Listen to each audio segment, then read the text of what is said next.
Alors, salut tout le monde, salut la gang. Nous sommes samedi 1er avril et en fait, je fais cette petite vidéo pour faire une mise au point. Concernant la manifestation qu'il y a eu devant le Parlement d'Ottawa en date du 21 mars, je me suis rendue avec quelques personnes de Montréal et en fait, nous étions là pour manifester contre la motion 103. Contre la motion 103, donc la motion qui allait enclencher l'islamophobie et tout ce qui vient avec. Et nous étions sur les marches du Parlement en train de manifester. Donc, il y a quelques affaires que je n'ai pas aimées et je vais vous en parler courtement. Je ne vais pas trop identifier les affaires. Par contre, ce que je me suis rendu compte le 21 mars 2017 sur les marches du Parlement, c'est que en fait, l'islam et les musulmans et les lois anti-blasphème, ainsi de suite, c'est de loin le plus grand problème auquel nous faisons face. En fait, ça a été une grande polémique. Je ne sais pas si vous avez remarqué, mais tout d'un coup, aussitôt que ça a sorti, il y a eu les événements de la mosquée et tout de suite après, nous avons entendu parler de la motion 103 qui a été la pétition E411 qui a été adoptée le 26 octobre. 2 jours plus tard, je l'ai su. J'ai essayé de faire des démarches, j'ai essayé d'avertir tout le monde.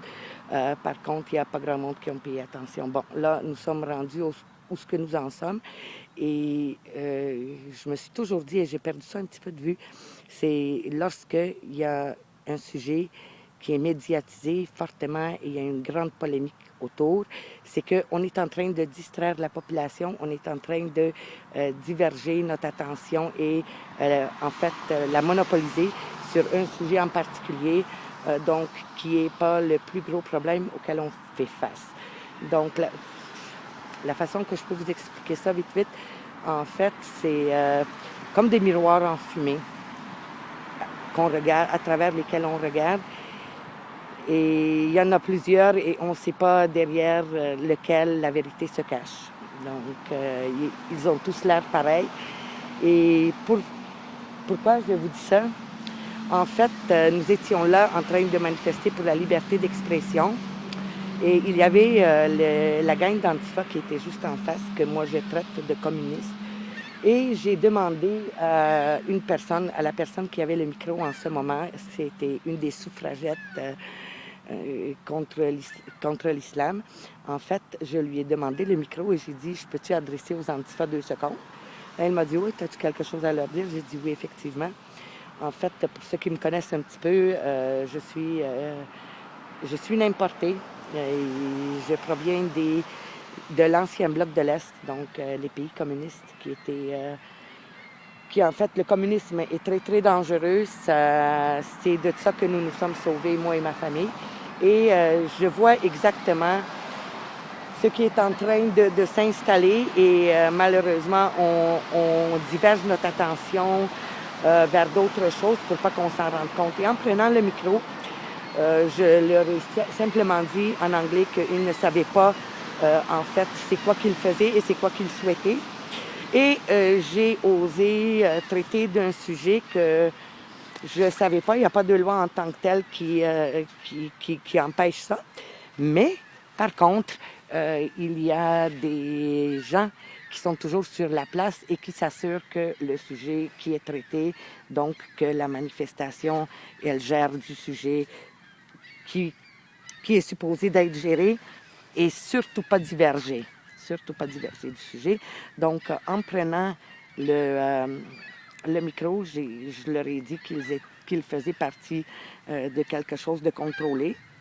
Et j'ai nommé George Soros et j'ai nommé le communisme et j'ai nommé le bolchevisme. Je ne sais pas si si vous savez un petit peu c'est quoi le bolchevisme.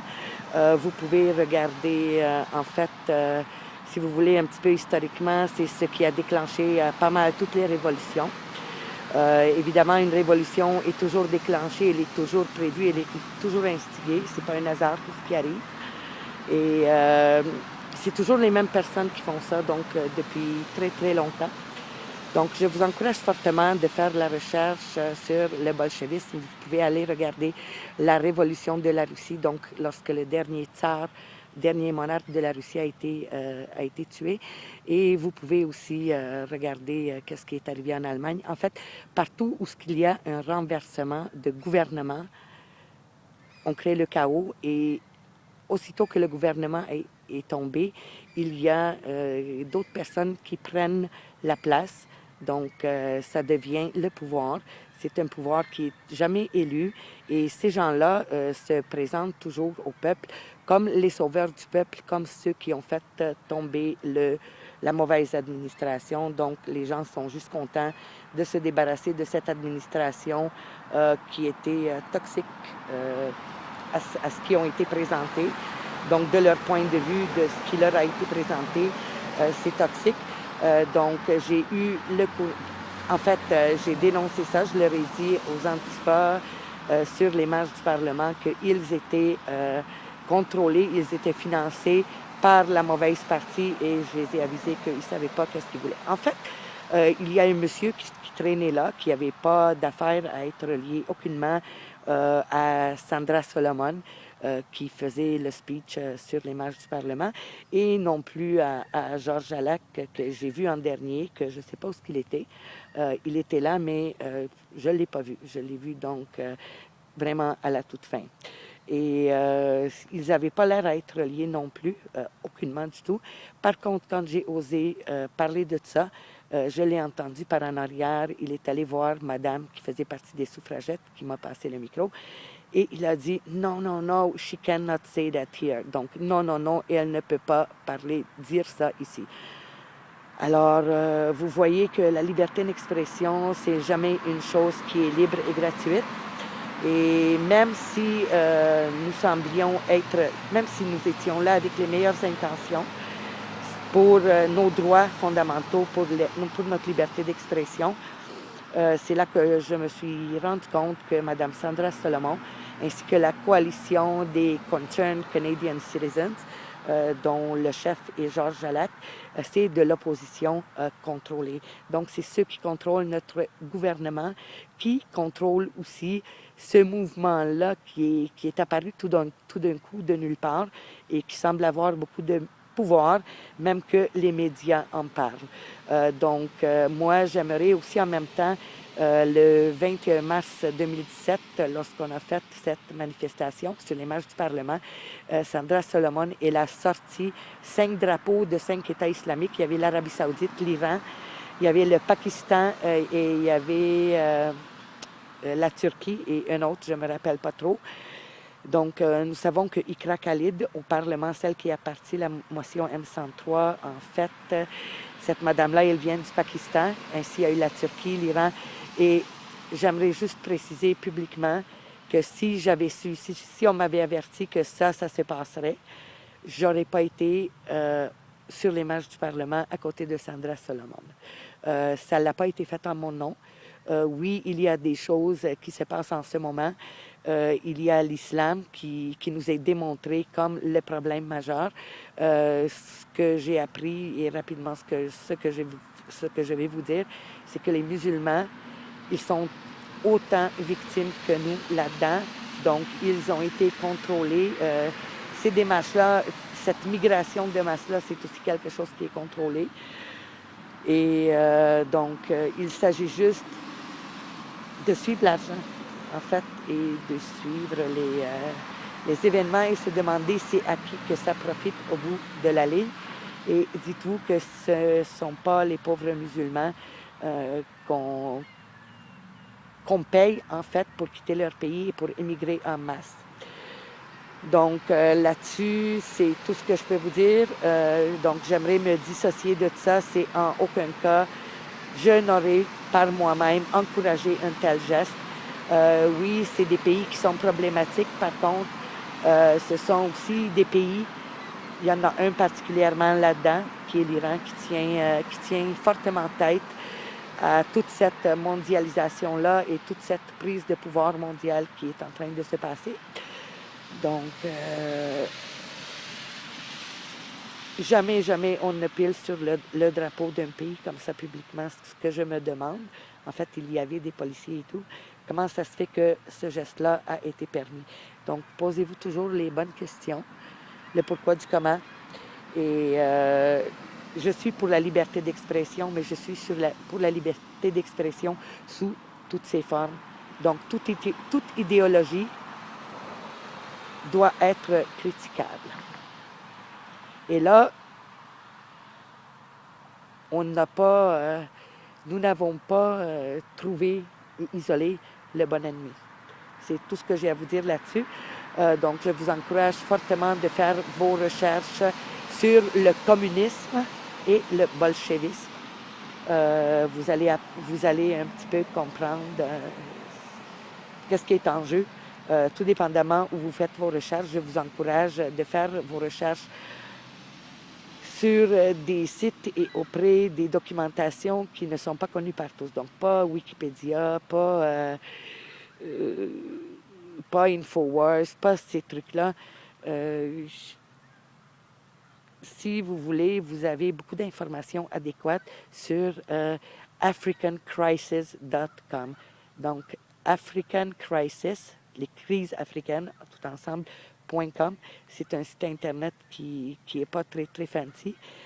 Donc, les liens à cliquer, c'est tout de différentes couleurs, mais c'est très, très riche en informations adéquates. Donc, je vous suggère de faire ça. Et encore une fois, je suis pour la liberté d'expression, je suis pour la liberté, mais sous toutes ses formes.